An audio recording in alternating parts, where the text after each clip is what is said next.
Hey everybody, welcome to Around the Water Bowl with Chasing Tails Dog Training. I am Rebecca, and I have a question for you. Do you have a puppy at home who is fighting, peeing on the carpet, just in general causing absolute chaos? Congratulations, you have a normal puppy. Puppy behavior is all about exploring and learning the world.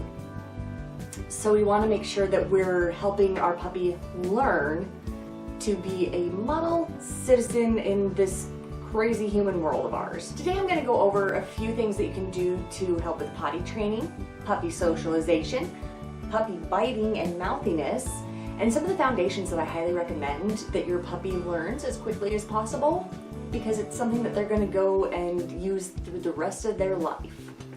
So let's dive in. We're going to start with potty training. Potty training. Yes, it is a difficult time for most puppy parents. Some of y'all get lucky and have a puppy that potty trains themselves in a couple days. Congratulations. Some of us know that it's not always that easy. So how can we make sure that we're potty training correctly or not second guess how we're doing things? First off, always pay attention to when you're taking your puppy out. They should go as soon as they wake up, whether it's from an overnight sleep or a nap, anything like that. After you're done playing, and again, anytime they eat. Those are all things that can kind of cause the bladder to go, I have to go. So just go ahead and take them outside. Prevention is better than having a reaction. Just watch for your puppy's patterns. They'll kind of slip into a routine to where you're kind of like, all right, here we go. One of the general rules that we can kind of think about is for every month old a puppy is, they can hold their bladders for an hour. So if you're bringing home an 8-week puppy, they are going to need to go outside every 2 hours. Yes, that means getting up in the middle of the night if you want to prevent accidents. I know that's a pain, but it's important and it doesn't last all that long. Once puppy turns 3 months, they can hold for 3 hours, 4 months, 4 hours, 5 months, so on and so forth. Once they're usually around like 6 to 8 months is where they'll kind of start, they can hold it for as long as we would need to have them hold it throughout the day. When we're potty training, I would rather not clean up my entire yard. I would rather just pick up an area of my yard. So when I'm first teaching my dog, I'm going to take them out on a leash every single time to the exact same spot in the yard that I want them to go. This way they don't think their entire yard is a toilet area. Just this corner of the yard is where you're going to potty. It's going to save you on grass if you're one of those homeowners that really cares about your grass. And it's going to make cleanup a lot easier in the long run instead of having to sweep back and forth over a huge yard. So when you take puppy out, you're going to go to that same spot. As soon as they start relieving themselves, give them a cue. So what I did was, as soon as my dog starts to pee, I say, yes, good potty, good boy, good potty. And you want this praise to be very, very gentle, because if we get too excited, they're going to get excited to party and they're going to stop what they're doing and forget to finish and then finish inside. So really, really gentle, yes, good potty. We want to link that potty word to the action. And then as soon as they are completely done, we're going to take them over to another area of the yard and just have a party. Celebrate with them. Let them know that they did such a good job. All of the yeses, all the good boys, all the good girls. And then they'll start to get the idea that, okay, so this is my toilet area. This is play area. And when mom or dad says go potty, they want me to empty my bladder. You can also teach your puppy to go poop using the same rhythm, but you have to understand that they might not have to poop every single time you ask them, so that one's a little bit trickier, and if you want to know more, reach out to me. I can try and help you kind of troubleshoot that one. Ultimately, what we want when we're potty training is to always prevent. If we prevent it, then we don't feel like we have to punish. And honestly, it's not their fault that they went on the floor. They didn't know where else to go, or they didn't feel they could get outside in time, or they didn't know how to ask you in time. So it's really not fair to go and rub their nose in it. That's not fair. That's not going to help anything. Instead, if they start having an accident on the floor, try to, ultimately, I think you should have your puppy tethered to you at all times, because then you will always see when they're going to get themselves into trouble and you're there to correct it. But if you don't have them on a tether, try to go and grab their leash as quickly as possible and try to walk them outside. You can carry them, however, it's going to sink in more for them if they walk to the door themselves.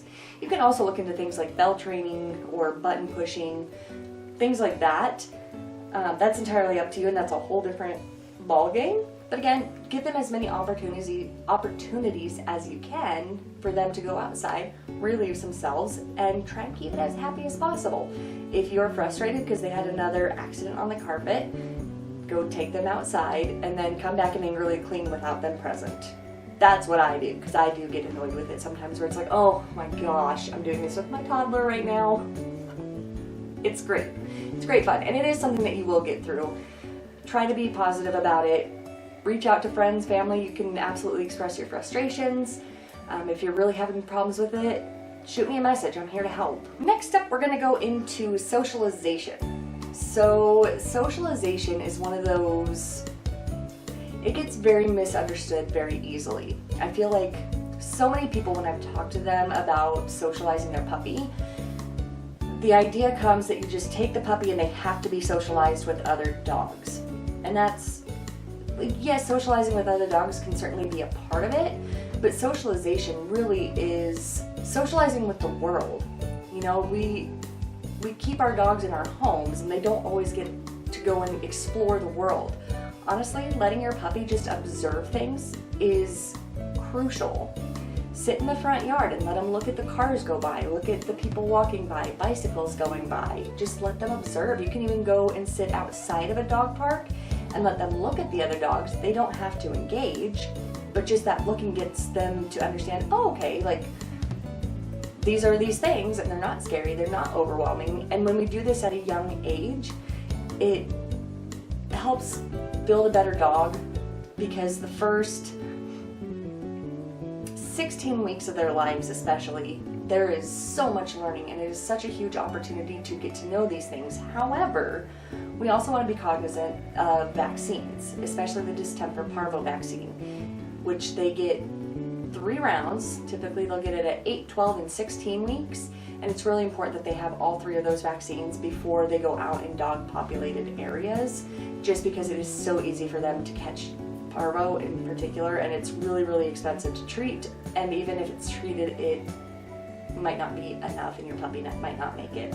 So do be aware of those things, but also know that you can still socialize without putting your puppy in harm's danger. One of the other big things with socialization is don't overwhelm your puppy. If your puppy looks scared and terrified, get them out of that situation. If they're going to be scared of a situation, those memories that they make as a puppy within their first 6 months of life really can impact the rest of their life moving forward. So if they are scared and overwhelmed, like say you bring them to a party and there's a lot of people that are just like, oh my god, puppy! And everybody's trying to hold and pet and cuddle with the puppy, and the puppy's like, oh my god, this is too much. We can actually create a problem that the dog becomes fearful of people, or is fearful of being touched, like they have a touch sensitivity, because it is possible to over socialize. So if you see your puppy being overwhelmed, get him out of there. There's nothing wrong with that. Advocate for your dog. That's super, super important. All right, moving on. We're gonna go into biting. So when we go to explore something or find out about something, we use our hands. Unfortunately, puppies don't have hands. They have mouths, and they use their mouth to explore the world, which is why they get so mouthy and nippy and bitey. There are many reasons that a puppy could be biting anyways. It could be that they're teething, they are overtired, or they're just overstimulated and trying to be like, I just want some downtime. Most of the things that I see when people start getting nipped at by a dog is they start pushing them away. No, because as soon as you push, you have now made these wonderful chew toys. Instead, just take them away and completely ignore the puppy. You're going to look away from them, take all attention away until they are calm. Once they are calm, yes, good job. You can always redirect them to a toy or a chew, something that's more appropriate for them to chew on, especially if they're teething. They're going to try and relieve that pressure in their mouth and the pain by chewing on things. Don't let it be your phalanges. There is also a point that we love playing with our puppies. I love playing with puppies, and we all kind of want to wrestle and do some like rough pets. And that's absolutely fun and whatnot, but we also need to know when the puppy needs to disengage. So it's really important that we teach them an all done cue and let them know that when you say all done, it is time to kill the play switch. You can always go back to it, but when you tell them all done, they need to respect your all done. If they are continuing to play even though you've said all done, get up, walk away from them, take all attention away from them. And keep in mind, puppies need a crap load of sleep. I feel like so many people are so excited and puppies are so energetic that we almost forget that they need to sleep a lot. Like even adult dogs easily sleep 14 to 16 hours a day. So now you have this puppy that's probably going to need to sleep at least 16 hours a day. Build time into your day for a rest break. Have them go and have some kennel downtime. Kenneling is fantastic for keeping them out of things when you're gone. So like chewing up the trash, chewing up your shoes, chewing up just about anything, or getting into things that can hurt them. So I highly, highly, highly recommend kennel training no matter what age your dog is. But if we start it from puppy, that's just a great place for them to go. Last but not least, we're going to talk about some of the foundations, and these are things that I go through in all of my classes because I think they are so important, because any puppy or dog will likely be using these skills throughout the rest of their life. I always teach touch, watch, and all done.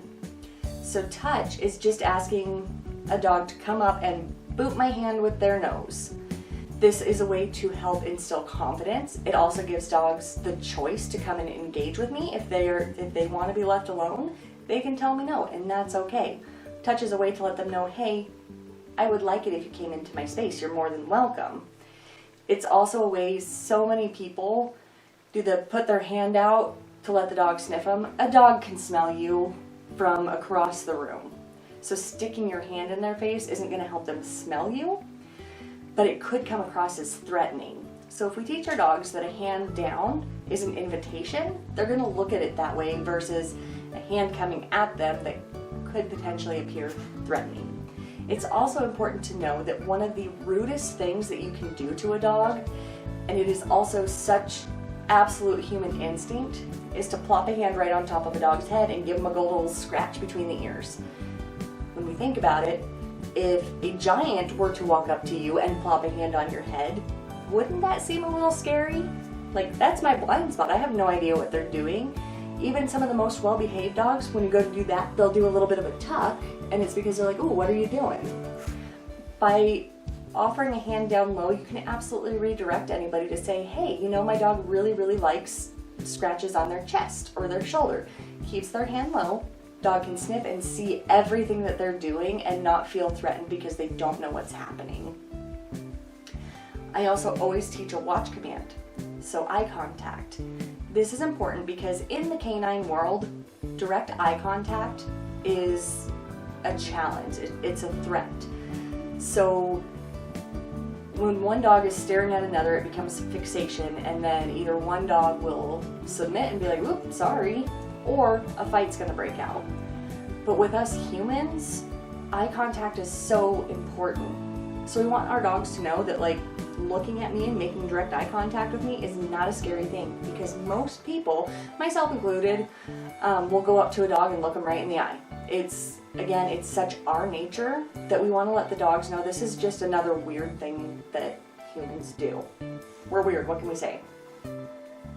It's also a great way to keep them focused and engaged on us. If your dog is more focused on you, then they're not as worried about everything else that is going on in the world. The more my dog checks in with me, the happier I am. If we're out on a walk and he's checking in to see what I'm doing, are we turning, well, I have my dog off leash a lot, so I like that he'll be out a ways and he'll always check in with me to make sure that I didn't change course, I didn't fall down, things like that. Like, he's always checking in to make sure that we're a team, make sure we're still on the same path with each other. Then the other big one that I always work on is all done. Sorry, I have a toddler, but all done. So many dogs, when we teach them like sit, for example. A lot of dogs will get the idea in their head that sit means sit and get up. So instead, when I ask for a sit, I'm asking you to sit until I tell you that it's okay to get up. And when it's okay to get up, I say, all done. Or if we're going out the door, I don't want my dog to cross the threshold because maybe I'm going to work. I don't have time to go run you down the street. So a wait at the door. And then if we're going for a walk, I'm going to say all done to let my dog know it is okay to cross that threshold. Same with in the car. I'm going to ask for a wait until I can get the leash on, get myself together, and then I'm going to tell him all done, he can get out of the car and we can go do whatever it is that we were going to do. All done can be used in a multitude of situations. It's more or less a we are done with whatever activity we asked you to do. Go be a dog. When we're working with puppies, we have to remember this is like working with a toddler. Their attention span is only so much, so you can't expect perfect obedience from them right away. Instead, focus on focus. The more that they're focusing on you, the more they're engaging with you, that means so much more than obedience ever will. And as long as you're having that connection and your dog is focused with you, obedience will come later. Instead, when they're young and they're still trying to figure out the world, because we gotta think, these dogs have never done anything before. They're learning the entire world from scratch. Let them know that you are the center of their world and that good things always come from you. Like I said, obedience comes down the road, but we can't ask obedience if your dog doesn't know how to focus. So just be sure that we're building the engagement first. And like I said, I work on touch, watch, and all done. Those are my 3 biggest bugaboos. So I hope you guys found this informative. Remember that with dogs, it's always foundations before freedom. We start small and work our way up to freedom. Remember that training is not always about perfection. It's about communication, predictability, and safety. Until next time, you guys take care. Happy training.